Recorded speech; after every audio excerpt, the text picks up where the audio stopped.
Hello, viewers. Welcome back to the Let's Do Video Boardroom. I'm here with old friend Jon Arnold. You had a great idea. If we make this a series, we're going to call it, what'd you say, Two Little Guys in a Big Boardroom. I think that's great. That works for me. Jon, in case I think everyone knows you, but just in case, could you please introduce yourself to our viewers? Sure. Okay, David. Well, first thing I got to say is long-time listener, first-time guest. So here we are, like on talk radio. And if you know me, that's great, folks. I'm sure you know David, and let's do video. This is, these tools are so ubiquitous now, and we're just the people filling the airspace. So, we can talk all day long about stuff, and that's kind of the life of an analyst. So I've been an independent tech analyst for almost 20 years now, 2005, one of the longer tenured people in our little tribe, and it is a little tribe, and I hate to say it, David, it's probably getting smaller.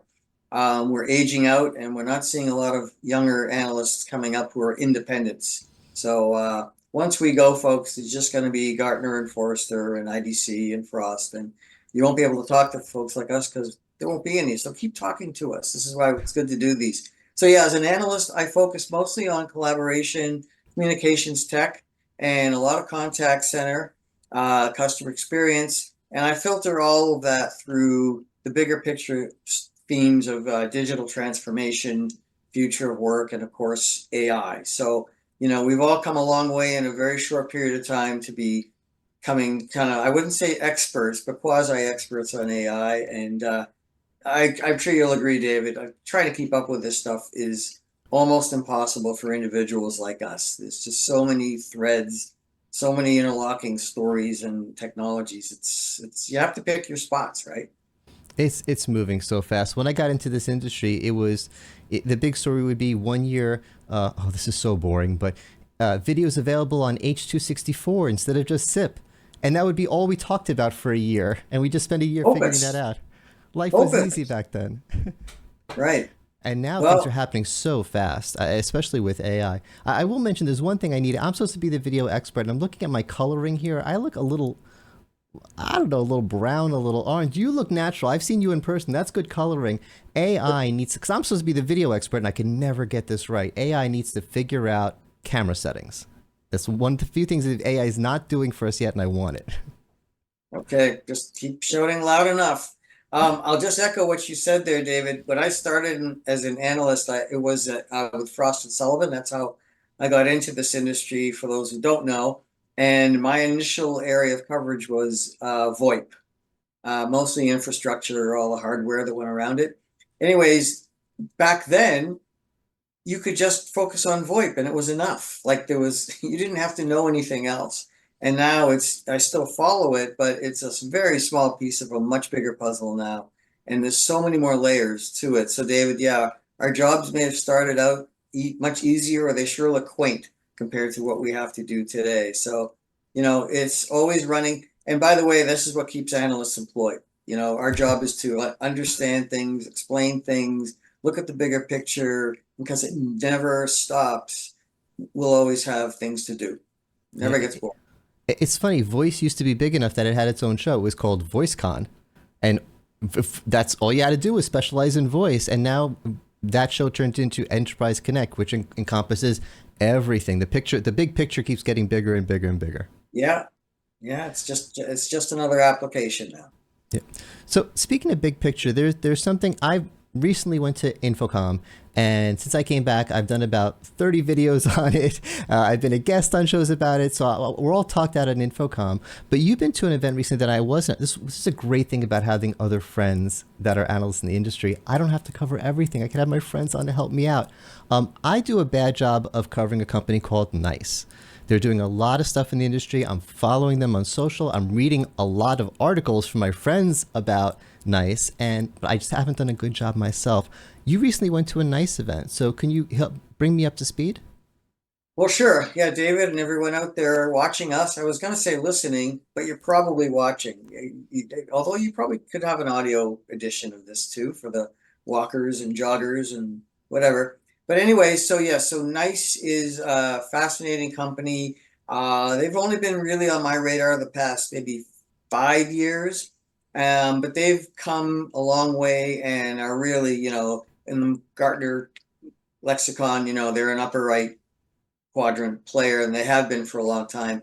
And they are arguably, the most, sophisticated, forward-thinking companies in that space when it comes to, transforming what's going on. So when you talk about digital transformation, they really get it, and they've been pushing the envelope further and further every year. So they do, for us as analysts, there are two main events that they run. This one being called Interactions is a customer focused event. So we are actually a small part of the program.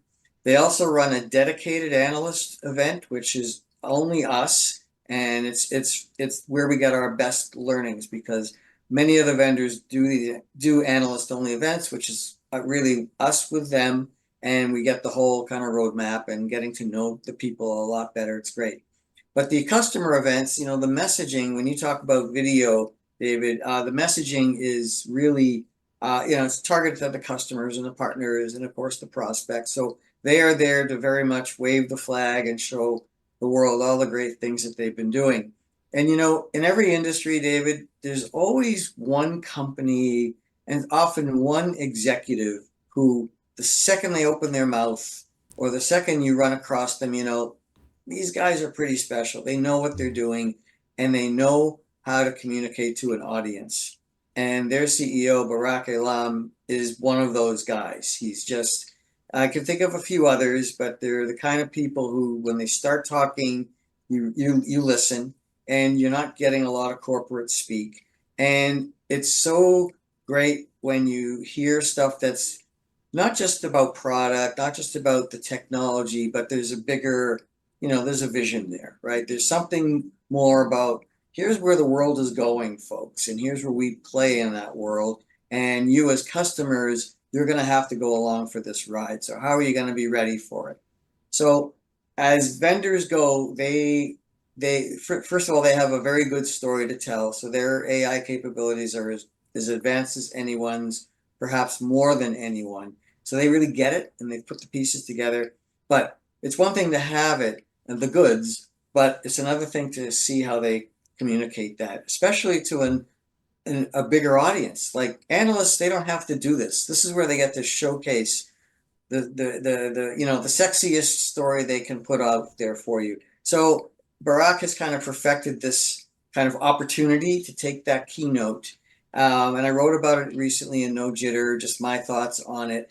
And when you get into the video side of it, David, a lot of vendors do a great job putting up, a lot of it's very similar, that, these kind of like fast-paced videos and a lot of, I don't know, a lot of imagery that's very futuristic. And yes, we had a lot of that, but he did it in a way that when he is on the stage, he's actually it's almost like a holographic experience. He's immersed in kind of these these backdrops that are on stage, against which are projected all these other things. So he actually becomes a very small piece of what you see on stage. And you see these very large images of different things. And he's basically doing storytelling, right? He's really explaining how we got here, but also the opportunities that other disruptions and innovations in technology brought 50 years ago and now are just every day.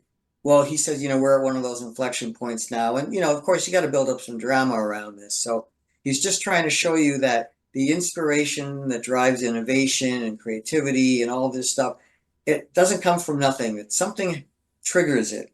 So he told some great stories about what gave rise to the Nike waffle trainer, the invention of Velcro, and the third was the invention of the microwave oven. All of them were stories that, had didn't look like they were going anywhere, right? But there was just a kernel of an idea that the guy thought about, and it played into his bigger theme of change your perspective. You have to take a different perspective.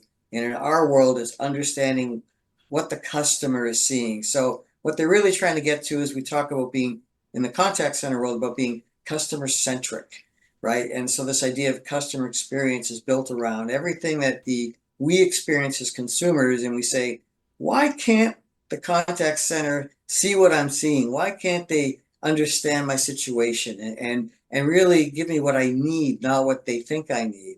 And that's kind of where the power of AI comes in and takes it to a whole other level of intelligence and, moving all the digital crumbs around and making sense of them to give agents what they call superpowers to really have personalized engagement. So every call feels like it's a special event and you're getting like over the top service. That's the dream. We're a long way from the reality, but you can't get there until you know what you're trying to be. And so they've made it clear this is what we're trying to get to. We can give you a path, customer or prospect, when you but you've got to think about it this way. If you think about it the old school way, and this is like that in the AV world, David, the old school way is it's expensive, it's complicated. We got to have Hmm. someone come into the room and set it up, test it, tear it down at the end, be a troubleshooter. But now you got to look at it differently. Now it's what we're doing here on this Zoom call. Those things go away. Now we have bigger problems to solve. And that's where he's trying to take things. So he's selling you a very big vision of the future. But for folks like us who follow it every day, we get it, we see it. And the question is, will it resonate with the customers? And as a company, financially, they're very successful. They're making money. They're growing. They're doing their share of success. So I'm not too worried about them. They know what they're doing. The big change for them with all of this said, this big buildup about their wonderful CEO, he's also just announced that he's retiring. He's stepping down. Oh, So all of a sudden, the guy who's bringing you you just all made me this fall in love with wonderful, this guy, and now he's going. yeah, and Why'd now you do what? this to me, John? Well, our political system might be going this way too, but that's, we you can't predict. So now their big thing is how do we get the search? So they have a whole process going for that, and that's a whole other topic. But anyways, yeah, let me leave it at that for now. But the interactions experience, and interestingly enough, because you were in Vegas too, you made a good point about how, when you're in Las Vegas, this is the place when you want to dream big, this is where you go. So we're in Yeah. the right place to tell this story about what's happening. So I thought that was pretty interesting. I'm going to have to Google. I hope that that presentation was recorded because I love immersive presentations. I mean, that's my whole thing. We could have just met on Zoom and I could have done this interview in Zoom boxes and the content, your storytelling would have been just as good. But some people say this is silly, but I love this. It's immersive. And I love doing little tricks like saying, we have to make it immersive because otherwise this woman, she's not going to watch the rest of this podcast. She's going to say, okay, I'm done with John and David. They're boring. I'm just going to watch something else. So immersive storytelling is really, I mean, it's kind of become a passion for me. So the fact that that's the way that they forget about what the company's all about. The fact that that's the way they present already makes me a fan. But what I want to get into is you talked about how they talk big picture, which is great because a lot of times it's just product, and we need some vision and big picture stuff. I'm kind of on the opposite. I've been to some events recently where it's been big picture, happy company, style, culture, people. And I'm like, how does your stuff work? So with Mhm. Nice, help me out. If I know nothing about Nice, I want to buy a Nice and use it. What is it? Well, exactly. So for that, you had to be there for the second keynote, which in this case was on the next day. In the UK edition of this event, which Dave Michaels was at, he will tell you that they condensed all the talks into one day. So you saw everybody in one spot. But anyways, so Barry Cooper, who's kind of like the number two guy there, he gave a much more product focused keynote, which was none of the vision stuff. Well, a little bit, but it was much more about, the platform is called CX1. We are going next level with an offering, or not it's not an offering, but a capability, what they call M power. So the letter M and the word power, which can be read a few different ways. But again, it's the idea of becoming as AI aware as we've never been before to kind of create these experiences. So the platform, the CX1 platform, he did a lot of kind of breaking down the different parts that go into it and, where AI kind of weaves its way in through all these different sources. Because the idea is that customer information lives everywhere across an organization. And contact centers are a bit of an island, and they're not normally the warehouse for everything. So what AI is able to do is it's able to kind of source everything from across the organization and then bring it into one platform where everything is synthesized and, run through all these, engines and stuff with AI to come up with, basically, tools to help agents do a better job, often creating some of the language that they'll use, but also creating these personalized experiences that draw on the entire experience of the customer. So we've been using this term for a long time called customer journey, Mm. which is kind of like a pre-AI way of talking about what they're getting at. But he did a very good job of breaking down all those different pieces that go into the platform and how it kind of creates this seamless experience because everything's in one place. Because normally, you have like CRM, you have these different places where data resides about the customer.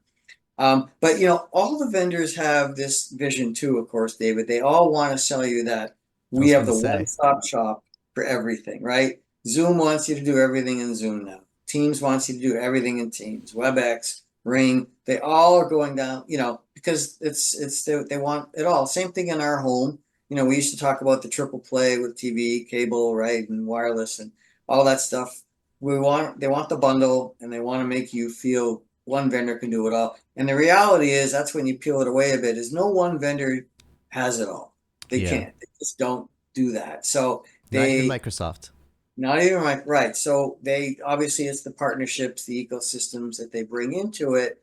But when they do it well and can present it as an integrated experience, and you don't have to worry about who it is, under the covers kind of thing, and you don't really care, it's kind of secondary. So there are many vendors out there who aren't interested in being, the intel inside, that you just don't know who they are, but they play their part in making these things run. So yeah, it's complex stuff for sure. As you say, there's so many moving parts with AI now, and we're just at still very early stages with where a lot of this is going.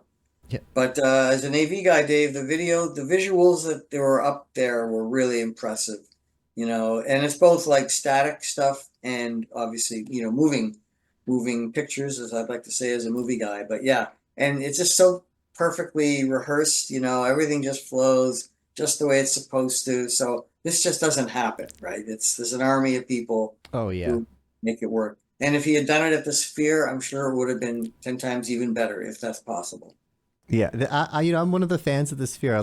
I think it feels good to be negative about things and to be superior and say, the problem with the sphere is using this technology instead of that technology, or the way they set up the sound system isn't really ideal. But the fact is, yeah, it's amazing. Of course, it was a sphere. I loved it. I think sometimes we're a little bit we know too Yeah. much. It's too easy to find the flaws. We're AV people. Yeah, exactly. Yeah, yeah. This is not what the everyday person lives with. And by the way, this is one of the realities we live with as analysts, and you do too, of course, David. It's like because this is what we do every day, and what the vendors are living and breathing. It's easy to think that, oh, everyone's with it. Everyone is with us on this journey. And then you get out to the marketplace, you talk to partners, you talk to customers, all that. When you go down the value chain, you say, oh no, we're just getting the first base Yeah, with they don't know cloud, this stuff. never mind Yeah. AI. It's just no, we still have premise-based equipment here. So there's this giant, what I call certainly in the CX world, a CX gap, because what customers expect is very different from what contact centers can deliver because they're using entirely different tools, and where there's a big lag there. And so yeah, so you have to dumb it down a little bit. Like I got to speak to the user group at NICE during the conference, and again, these are real customers who are just at the beginning of this CX1 platform and capability. So it's very much walk before you run for sure. Mm. You got to go at their pace. And as we know, 2 months from now, there'll be something entirely new that AI comes up, and they're not anywhere near ready for that kind of stuff. So there's a danger with this. I'm sure you see, David. The technology keeps moving too fast, doesn't get adopted. The money has to run out. The music has to stop at some point. So that's the part I kind of worry about. I One think of the this parts. Yeah, this is one of the first times that I've noticed in this industry that the technology is moving faster than the adoption. I mean, we've always had adoption issues, you know, because people weren't ready for video or they didn't think it was the quality was there. But this is just that people don't even know the stuff exists yet. It's just it's so rapid. Things that insiders like us think is basic. People say to me, Microsoft Teams has video. I didn't know that. Yeah. Zoom has chat. I didn't know that. You didn't know Zoom has chat. You didn't know Teams is video. Yeah, I thought Teams was chat. I thought Zoom was video. The things that we think are very basic. And meanwhile, you know, Zoom chat is on its millionth feature and Teams video is on its millionth feature. You know, we're talking about they have avatars and all this crazy stuff, and people are like, they don't even know this stuff exists. So it's moving so quickly. And I want to go back to contact center, because when contact center came into our industry, I was like, ew, contact center. That just reminds me of the worst experiences of my life. And a video is fun and sexy. Contact center is so businessy and boring. And I quickly realized it's the same technology. It's just moving data through the internet. It's moving voice and video through the internet. If I'm into video, if I'm into UC, I'm into contact center because it's the same thing. But what makes all of a sudden contact center became my favorite part of one of my favorite parts of the industry, because of AI. And AI isn't new, but the new AI is new. This conversational natural language AI, it's different. It feels different. It's sexy. It's fun. I've been just playing with ChatGPT, just having conversations as if it was a friend, just messing around with it. It is Yeah. something different, and we're all dying to apply it to something. We're putting it in everything. We have AI coffee. I'm looking around. We have AI coffee mugs, and AI guitar picks, and AI this and AI. And the one place where it makes perfect sense, and we're not shoehorning it in, is contact center. It's a natural there. It works there. It's not, yeah, we could squeeze some AI in there so we can market it. No, contact center AI, it really helps, because contact center is hard. It's hard for the customer. It's hard for the agent. It's hard for the company. We need help there. And the help we need is bringing in the information. This customer is mad because they had a call 3 weeks ago and they were frustrated. I don't know that as a contact center person. The AI knows that. And the AI will say, Exactly. hey, we know you're upset because you had a similar experience 3 weeks ago, so we're going to be extra nice to you today.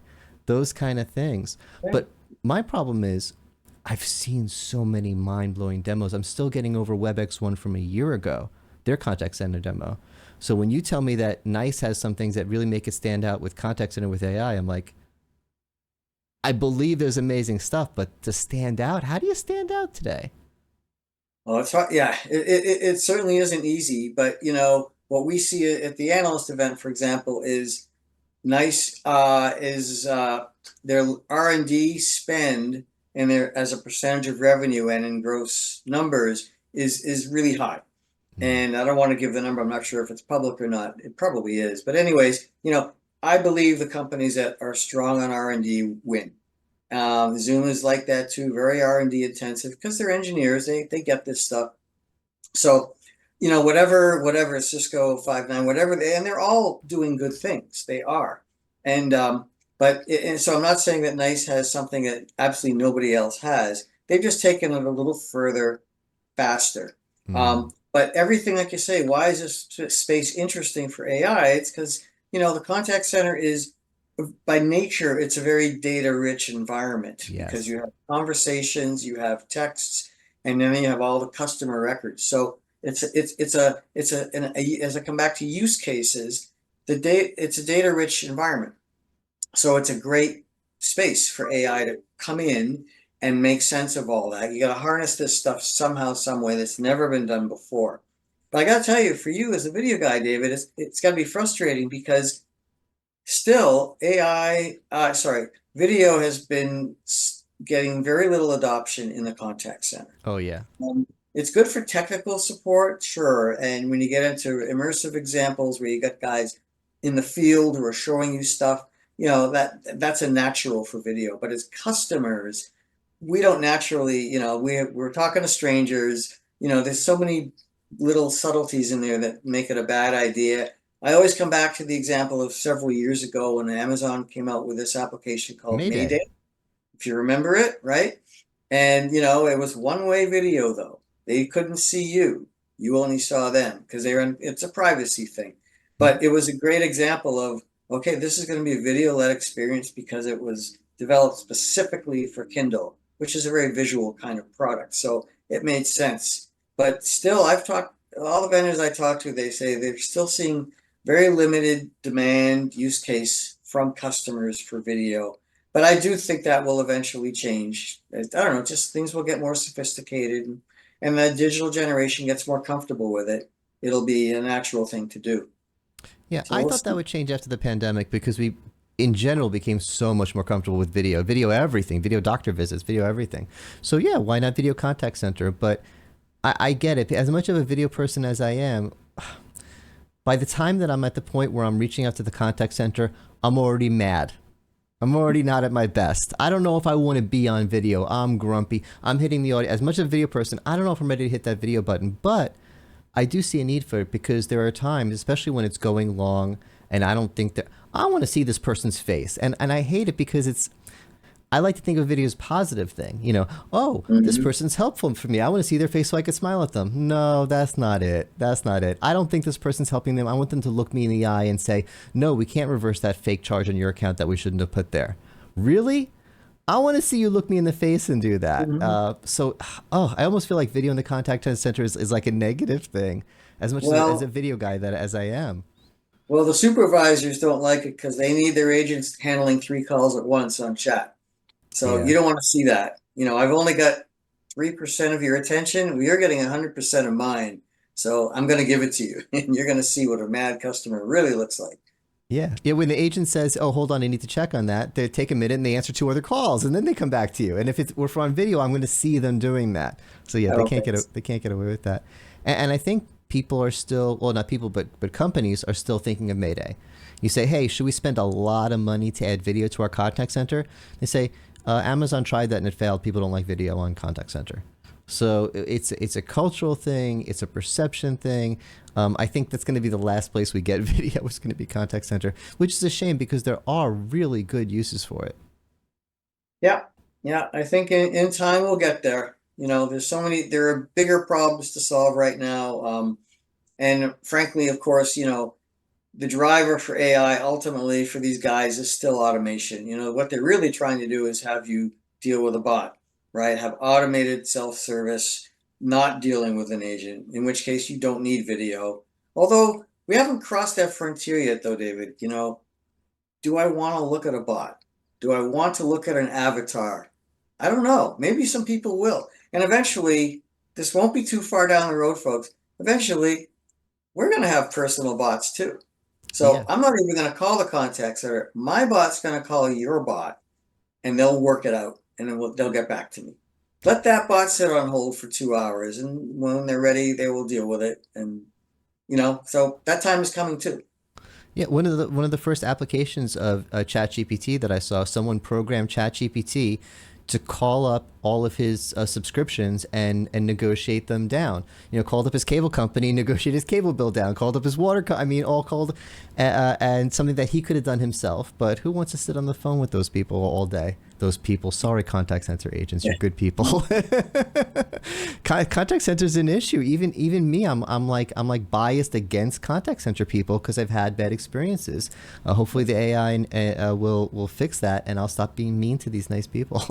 Yeah. Well, again, this is why AI, and digital transformation, these are such big deals for contact centers because the bar has been so low for so long. And Yes. many organizations, the brands realize, this is the best way to differentiate, create customer loyalty, gain share of wallet.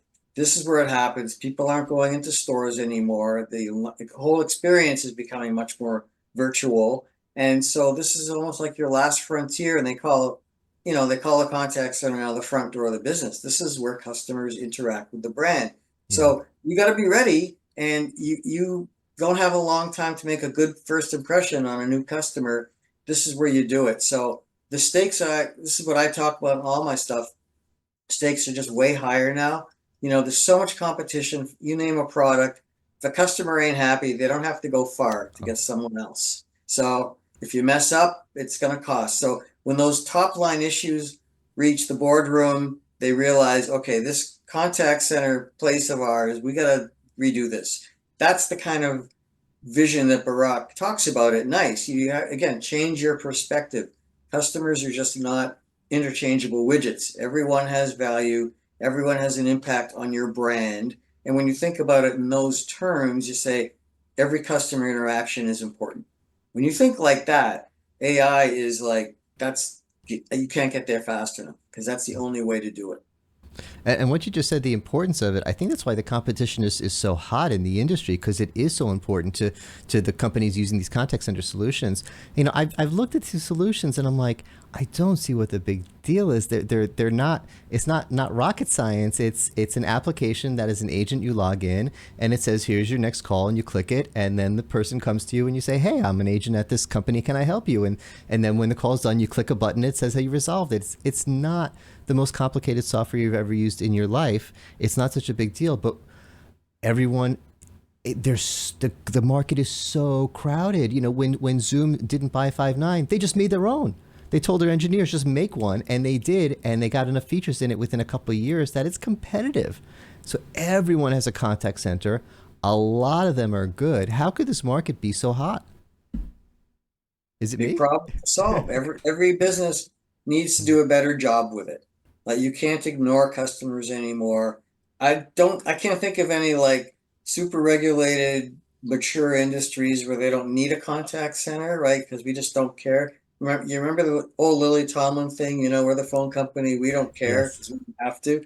You can't, that behavior just doesn't cut it anywhere anymore. Can't get Good away with it. reference, by the way. I remember that. Yeah, it's before the breakup of Ma Bell. Yeah, And she just had this attitude of, what are you going to do? I'm Ma Bell. exactly. No, that's not going to work. So, yeah, it gets very this is a good space for that reason. And yes, there's a lot of technical elements to it about, workforce management, and all the scheduling you have to do to staff up. So, it's not just customer. What I'm getting at is not just customer facing interactions. AI also works very effectively behind the scenes for operational stuff, right? That makes it all work and have the supervisors, do their job. You have things like compliance is a big one.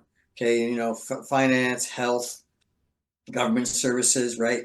Where the customer's data, their information is very obviously sensitive. It's got to be treated right. So there's all kinds of compliance requirements that agents have to follow. And the AI is kind of overriding in the background.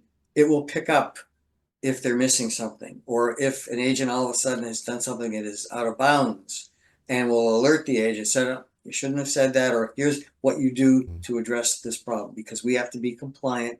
All our call records are reviewed by regulators, so we can't take these chances. So that's the behind the scenes stuff that we never see. And then, David, a whole other area which we could probably do another time is fraud. It's a huge issue with obviously credit card fraud, but there are many other forms of fraud that AI can be very good at picking up on. That agents are too slow, or they just Yeah. don't get it with the cues, especially new agents, right?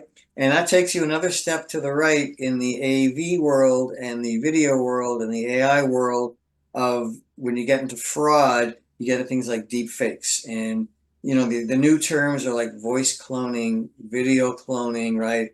You only need like 5 seconds of me on camera to create Yeah. another Jon Arnold out there who's gonna mess up your whole business. And it's anyways, you know what I mean, right? So video is becoming a very easy technology to obviously to abuse, and it's been going on for a long time.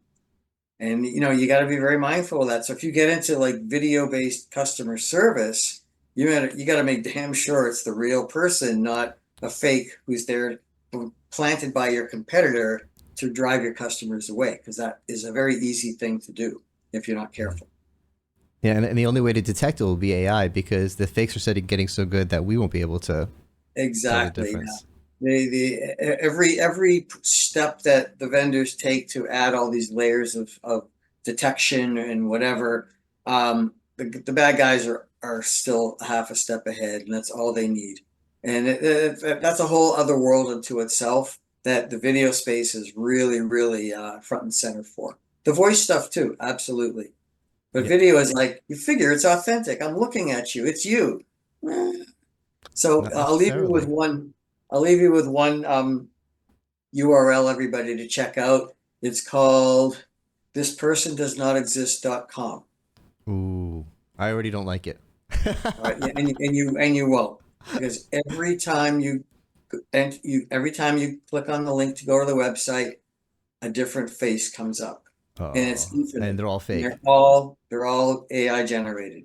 And you look at this, and what dating profile app am I gonna use for my image? Oh, just pick one. That's how sophisticated this technology is getting in ways that we don't see every day, right? Or we don't even realize it. But in some Yes. ways, that could be a good thing. Eric Yuan from Zoom was talking about something similar, and everyone was beating up on him because I think they were misunderstanding it. He was talking about sending my avatar instead of me to a meeting, and I think the idea they got is, if you scheduled the meeting with me right now, and it looks like me and it sounds like me, and I'm like, oh, by the way, this isn't really David. I'm David's virtual avatar. You'd be like, no, what the heck? That's not cool. I want to talk to David. I don't want to talk to David's robot. But no, there are situations where it'd be good if, oh, I'm here, I'm David's avatar. He doesn't really need to be at this meeting. You don't need him here, but he was curious, so he sent me to sit in. Oh, okay. Hi, David's avatar. You could sit in. Especially make me look different. Make me purple. Make me something. Make me look so. Have a T-shirt that says David's avatar. Don't lie to people about it. I think Exactly. there's tons of great uses for that. Especially thinking of Eric himself. Once in a while, I think, it'd be nice to have a 10-minute conversation with Eric, but he's the CEO of Zoom. He's busy. I'm not going to, and he's nice enough. He's nice enough that he would do it. If I sent him an email and say, Eric, I want to chat with you for 10 minutes just because it would be fun. He'd probably make it happen. But come on, that's not fair to him. It's not fair to everyone else in the company that needs his time.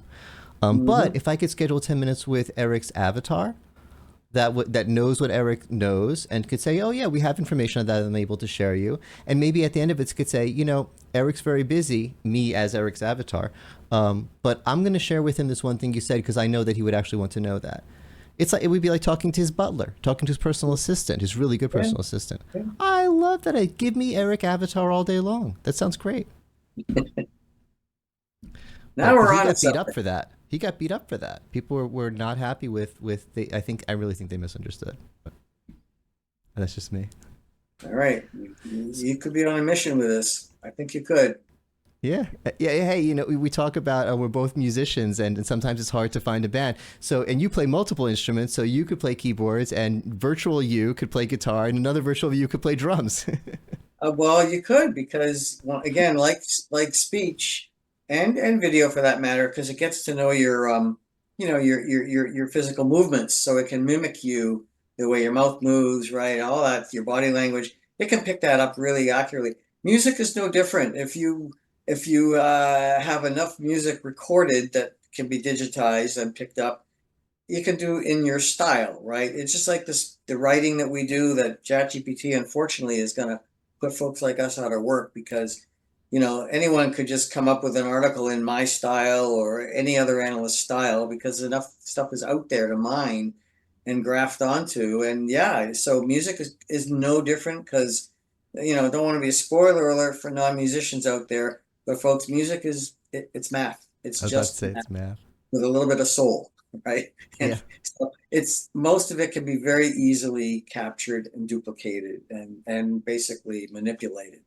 And we're yeah. getting a lot of it. And I got to tell you, the world of music is in a lot of trouble right now for this, because so much stuff is just getting ripped off and faked and generated in the style of, you name the artist, it doesn't matter.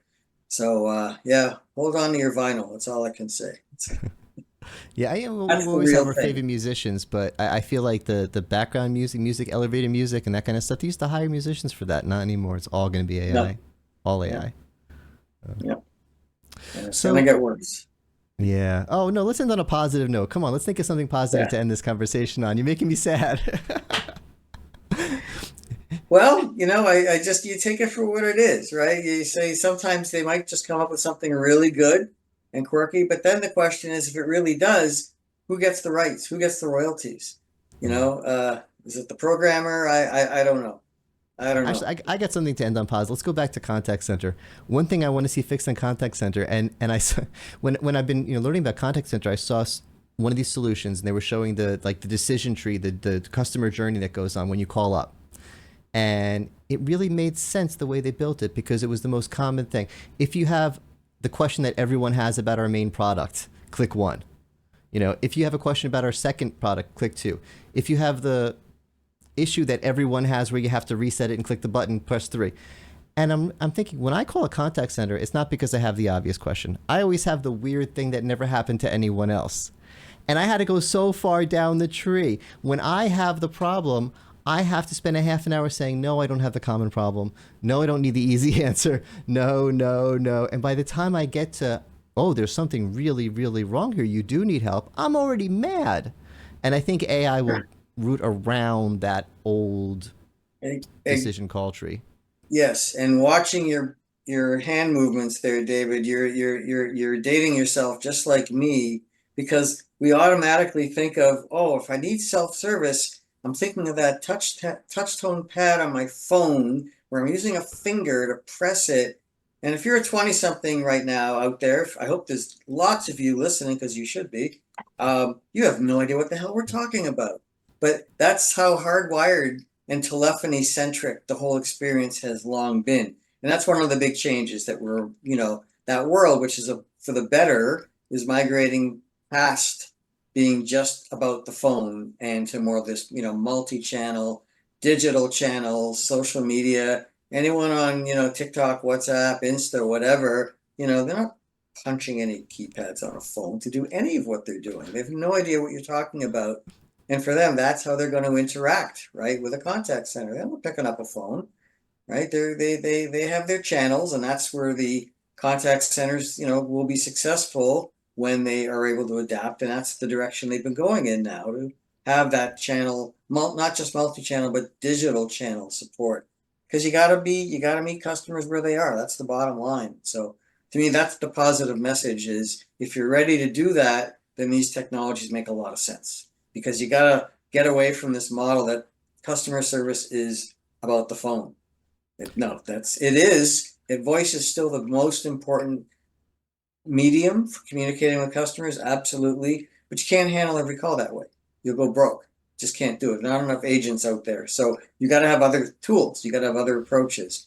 So that's where that conversation starts to get really interesting. And all of a sudden now, the positive spin to me, David, is ultimately, if you do a really good job with this technology and make it feel natural, you'll actually make the contact center agent job sexy. There'll be people who want to be an agent, because look at all the cool tools I get to use, and I can actually make a difference in people's lives. Hell of a lot more interesting than serving up coffee at a Starbucks. And how would that be for a game changer, right? That people actually want to do this job. Yeah, that actually is a huge positive. It's something I've thought about myself too, is we never think about the agent. We think about the company. They want to keep their customer, and we think about the customer. We want the customer to be happy so they don't leave the company. And that's all the conversation ever is. And the agent is so forgotten. Even I'm mean to agents. People say I'm nice. That's one of my things. I try to be a nice guy in real life, as IRL, as the kids say, in real life. And I'm mean to, or at least in my head, I'm mean to them. I try to be nice on the phone. I can't really be yelling at someone, but I'm thinking not nice thoughts at agents. They're just people doing a job. They're people too. It's become socially acceptable to be rude to them. People tell stories. I was on the phone with the contact agent, and I said this and I said this. Ah ha ha! You were terrible to that person. Good for you. This is not acceptable, and that's the way it is. And I do think that AI, one thing that AI can cure, it can make us stop being so mean to our contact center people, because they'll be able to help us. They'll finally be able to actually help us, give us what we want, get us our answers, and we'll be nice to them. That's the good scenario. I'm not even going to go there for the flip side of that, because it's just as possible. But we got to be positive, folks. Otherwise, either we will just not use it, which would be the end of the industry, or it'll be so awful that we won't use it, or we won't be allowed to use it because it's controlled by certain entities. So those are other topics for another time. Yeah. But I am overly positive. I really do think it's somehow all of a sudden contact center snuck into my little world of video and chat and messaging and stuff. But I think it's been one of the things we've done terribly in business, and I think it's about to get really, really good. And I really do believe that. So I think that's a good positive thing. Well, there's no excuse not to with what's on the market today.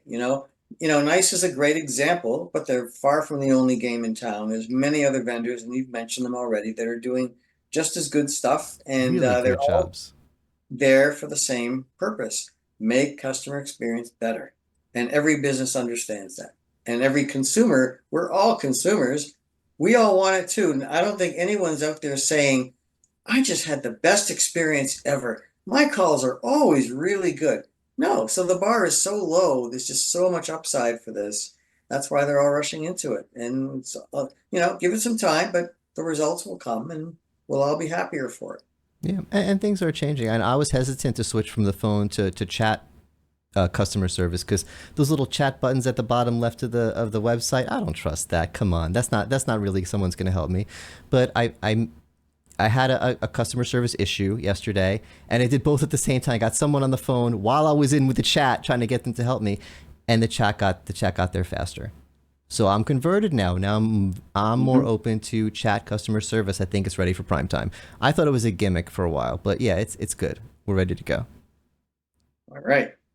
All right. So with that, Good, good let's outro line. Good what's that? outro line too. Yeah, We're ready to go. we're ready to go. So with that, let's get ready to go. If people want to follow you, where can they find you? Oh, well, I'm on LinkedIn. That's an easy find. Most of where my stuff lives is on my website, which is jarnoldassociates.com. Pretty easy. And like you, we blog, we write. I have a newsletter, I have a podcast. All that stuff's on my website. So hope you check it out, and All right. hope to come back another time soon, David. Yeah, this was fun. You have to come back. I'll put some links below so everyone can find Jon. And thanks so much for being here. And thanks everyone for watching. Take care. Thanks, everybody.